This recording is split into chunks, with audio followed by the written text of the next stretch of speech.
Hey guys, this weekend I've got off of work about 3 days, so I'm going to be doing a little bit of a mini build-a-thon. So I want to give you guys some insight into a couple of things that I'm going to be working on. Well, specifically one for this video. This was on Monday's Vault Show, and it was a real quick, basically how to do ice. And first off, I worked with a piece of Dow foam. It's a light blue foam. Just call up the Dow company. I'm sure they've got like a customer service line, and just find out where they sell this stuff in your area.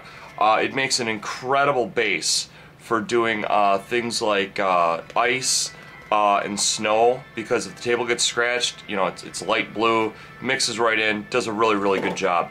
Also, it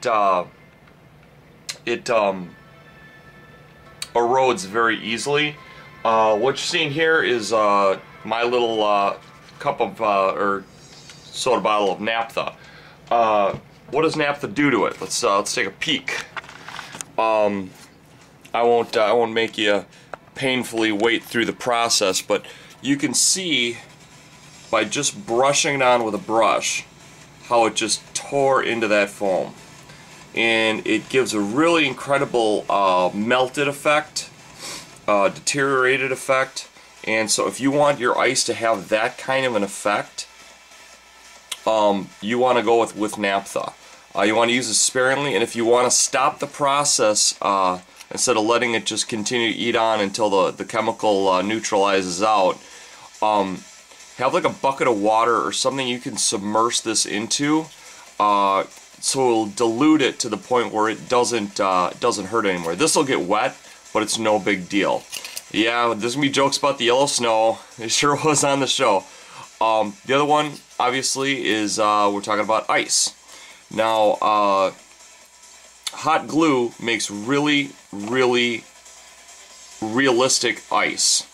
What you don't want to do is you don't want to use the hot glue that's been cooking inside your gun.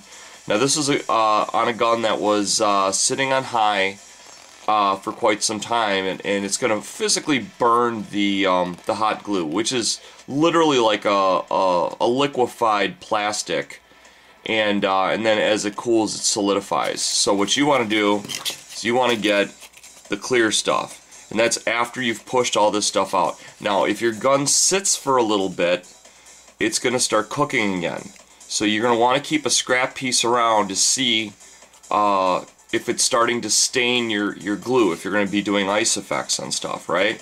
The other thing you can do is, instead of having your glue gun on high, you can have your glue gun on low, and it doesn't tend to burn it, at least not as bad. So that's one way of getting around this problem. Again, never do something on a finished piece when you're trying out a new process. Always keep a scrap piece handy to do it. Now this effect here in between the deteriorated part, I've shown a number of times. It's a hot wire foam cutter. It's called a router. Carlo's got his own version. Carlo from Let's Cut Foam, which is a super nice guy. He lives like 2 hours away. Well, yeah, about 2 hours away from us up in Wisconsin. And he's got a lot of things on his plate, which I'm going to be sharing with you shortly. But we'll go into that at a later video. I want to really dedicate that to what he's bringing to the community.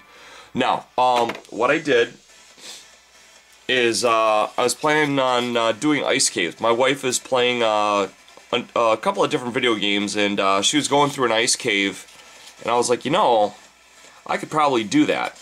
So I messed around with it. I'm hoping I'm getting the enough detail here to show you, but it's got really nice detail.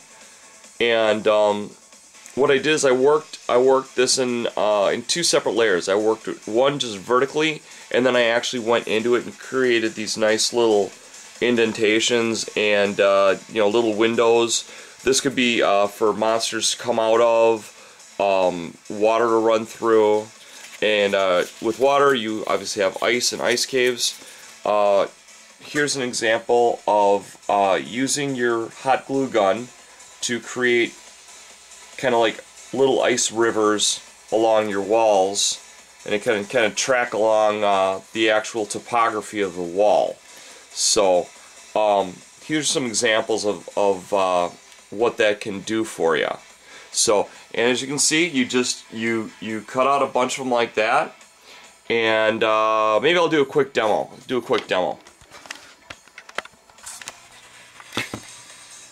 So we'll just take this piece here. It was the one on top, no big deal. I had this turned on.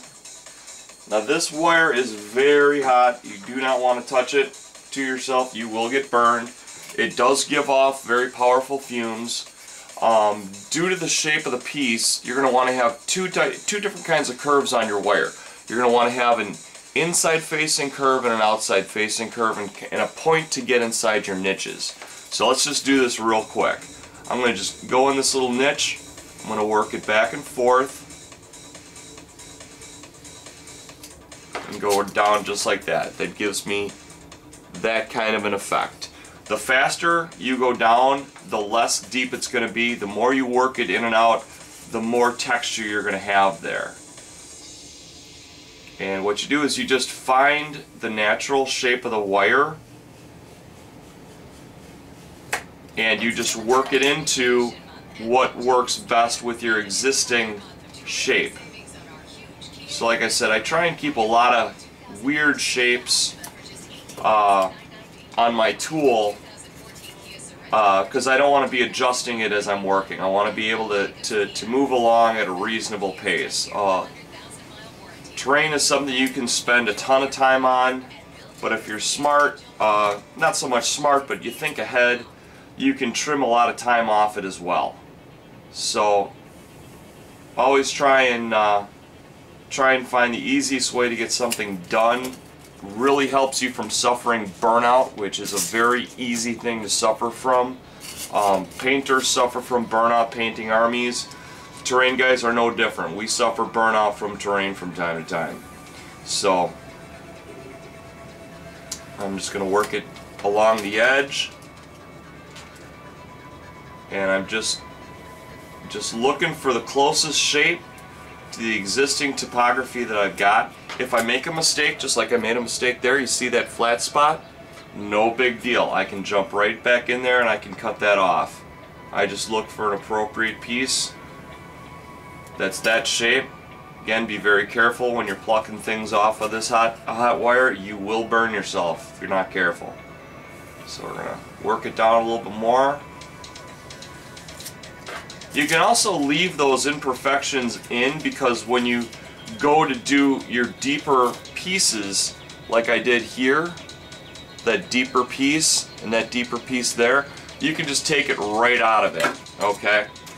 And that's exactly what I'm going to do. I'm going to go right in, I'm going to start working this piece over. Now you can work it up and down, but I find it's a little more realistic if I work it at an angle. It just gives you a nicer effect.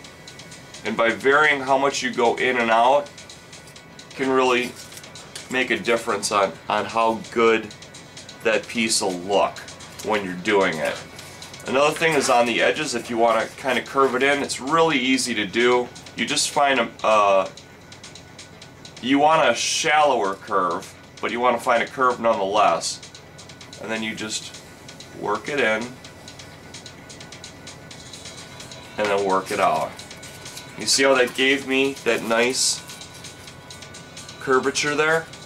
So that's what you do basically, guys. You just, and then if you wanna, I don't really have a good thin piece here, but if you've got a fairly long thin wall here, I can take my point, I can literally push it in, work it in and out, and then come at it from the opposite angle and do the exact same thing. That's what's going to give me that hole. Okay? Very easy to do. So that's basically how I do ice cave walls. This can work for Hoth, this can work for fantasy, this can work for sci-fi, whatever you want. Again, this is 1.5 inch foam made by Dow Corning. and you can call them up and just ask them where the nearest distributor is that carries them. They have 1/2 inch, 1 inch, 1.5 inch, and 2 inch, just like all the other normal dimensions. So if you're interested in making like ice or snow terrain, this makes a great base to work from. So sorry this is such a long video. Take care everybody, love ya, bye bye.